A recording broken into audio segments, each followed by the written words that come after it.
Assalamualaikum warahmatullahi wabarakatuh. Perkenalkan, nama saya Regita Pramuditya.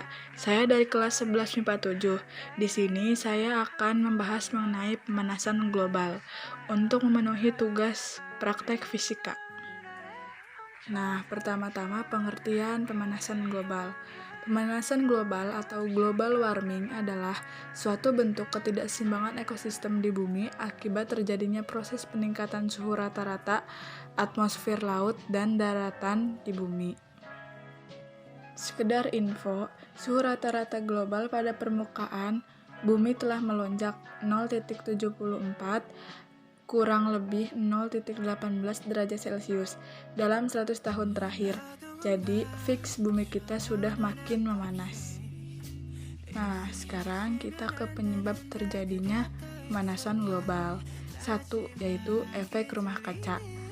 Karbon dioksida atau CO2 yang dihasilkan oleh kegiatan di bumi ini seperti pernafasan dan hasil pembakaran bahan bakar menyelubungi bumi. Karena kadarnya sudah berlebihan, maka CO2 seolah seperti kaca yang menutup permukaan bumi. Selain karbon dioksida, juga sulfur dioksida dan metana pun sama seperti CO2 menyelubungi bumi. Layaknya sifat kaca, gas-gas yang melapisi tadi akan memantulkan infrared dari matahari yang seharusnya dikembalikan lagi ke angkasa. Infrared terperangkap di bumi, dan terjadilah efek rumah kaca. Yang kedua adalah efek umpan balik. Efek umpan balik memberi pengaruh pada pemanasan global. Umpan balik di sini contohnya adalah penguapan air. Proses pemanasan selain menghasilkan karbon dioksida, juga menghasilkan uap air.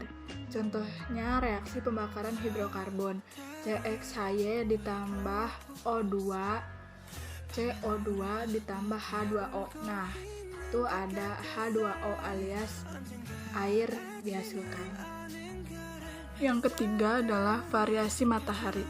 Variasi matahari adalah perubahan jumlah energi radiasi yang dilepaskan matahari. Variasi matahari dipengaruhi siklus matahari 11 tahunan, siklus bintik merah, selain fluktuasi-fluktuasi lainnya yang tidak periodik. Ada dugaan bahwa adanya variasi matahari disebabkan oleh umpan balik dari awan telah memberi andil dalam pemanasan saat ini. Penyebab pemanasan global karena variasi matahari dengan pemanasan akibat efek rumah kaca adalah: pada variasi matahari terjadi peningkatan aktivitas matahari yang mampu menaikkan suhu stratosfer. Sebaliknya, efek rumah kaca akan menurunkan suhu stratosfer. Dampak dari pemanasan global pada bumi yaitu: 1. Iklim tidak stabil. Yang kedua, meningkatkan permukaan air laut. Yang ketiga, suhu global cenderung meningkat. Yang keempat, gangguan ekologis. Yang kelima, dampak pada sosial dan politik. Saya meminta maaf apabila ada kesalahan kata ataupun materi kurang lengkap. Sekian dari saya, terima kasih. Assalamualaikum warahmatullahi wabarakatuh. Thank you for watching. Dadah!